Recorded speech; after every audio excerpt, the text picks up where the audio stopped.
Subscribe sekarang di channel MGP Gacor. Bersama kita. Assalamualaikum warahmatullahi wabarakatuh. Salam sejahtera buat kita semua. Halo, penikmat MGP Gacor dimanapun kalian berada. Balik lagi bareng saya Robot Hehehe, gantiin hostnya karena lagi demam di channel kesayangan kita ini. Semoga sehat selalu ya. Hari ini, kita bakal ngomongin sesuatu yang lagi bikin panas telinga Marc Marquez, sekaligus jadi topik hangat di kalangan penggemar MotoGP. Ini soal kritik yang bilang kalau rival-rival Marc Marquez ini nggak beringas saat balapan sama dia. Wah, beneran nggak sih? Yuk, langsung aja kita bedah. Kemarahan Marc Marquez yang beralasan. Jadi begini, dulur. Marc Marquez ini lagi on fire banget di musim 2025. Dia udah menang 3 kali sprint dan Grand Prix berturut-turut, yang bikin dia unggul 68 poin di klasemen kejuaraan. Terakhir di Grand Prix Belanda, Assen, dia didorong keras oleh Alex Marquez di sprint race, dan sama Marco Bezzecchi di Grand Prix. Nah, setelah balapan itu, muncullah kritik yang bilang kalau rival-rivalnya, terutama Alex Marquez, itu nggak balapan sama Marc seganas mereka balapan sama pembalap lain. Intinya, mereka dituduh ngasih jalan buat Marc.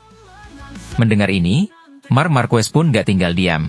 Dia menegaskan kalau dia marah dengan apa yang dia baca dan menuntut rasa hormat buat para pesaingnya. Kenapa rival sulit, beringas, melawan Marc? Pertanyaan besarnya, kenapa si rival Marc ini kesannya nggak bisa terlalu agresif? Apakah benar mereka nggak berani? Menurut Louis Duncan, jurnalis senior dari podcast Crash MotoGP, ada beberapa alasan kuat yang sering nggak diperhitungkan. 1. Motor MotoGP sekarang itu susah diajak tempur. Duncan bilang, hanya ada sedikit hal yang bisa Anda lakukan. Ini penting banget, motor MotoGP modern sekarang ini, dengan segala aerodinamisnya yang kompleks dan tekanan ban depan yang krusial, bikin aksi salip menyalip yang bersih itu jadi sangat sulit. Kita ingatkan, di awal era sprint race, banyak banget kecelakaan karena pembalap panik soal tekanan ban dan sadar bahwa menyalip itu susah. Banyak yang nekat di awal balapan, tapi kemudian sadar kalau nggak banyak yang bisa mereka lakukan kalau sudah di lintasan. 2. Kualifikasi jadi kunci utama. Karena sulitnya menyalip, kualifikasi jadi sangat-sangat penting. Kalau kamu bisa start di depan Marc, itu udah jadi keuntungan besar. Contohnya di Assen, sirkuit itu terkenal paling menonjolkan masalah menyalip dengan motor-motor sekarang.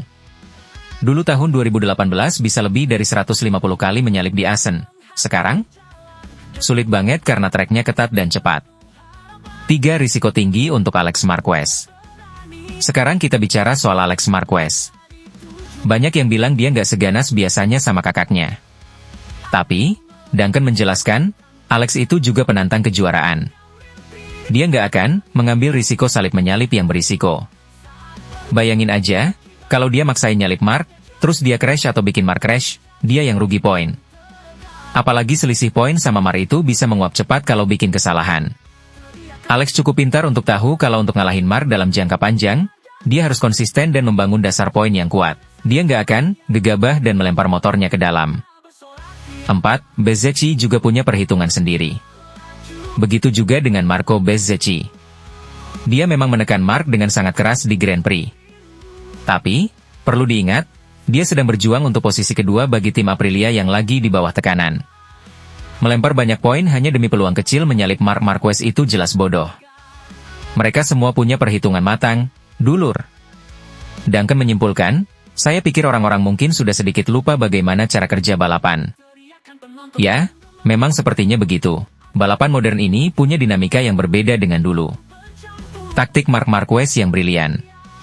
Pembawa acara podcast, Jordan Morelan, justru berpendapat bahwa Marc Marquez mampu secara taktis lebih baik daripada para pesaingnya saat memimpin.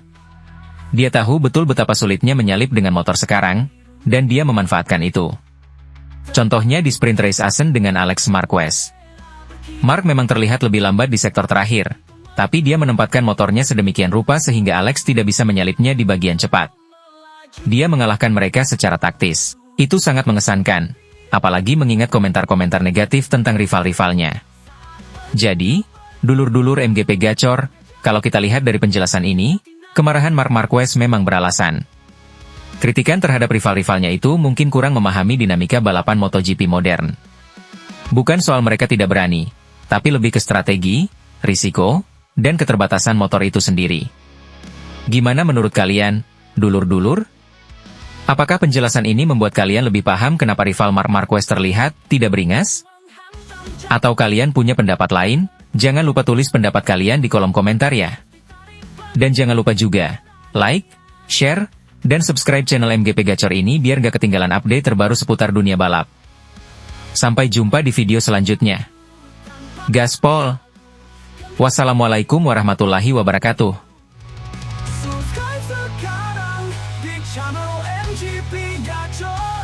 Bersama kita raih prestasi yang gemilang dan besar.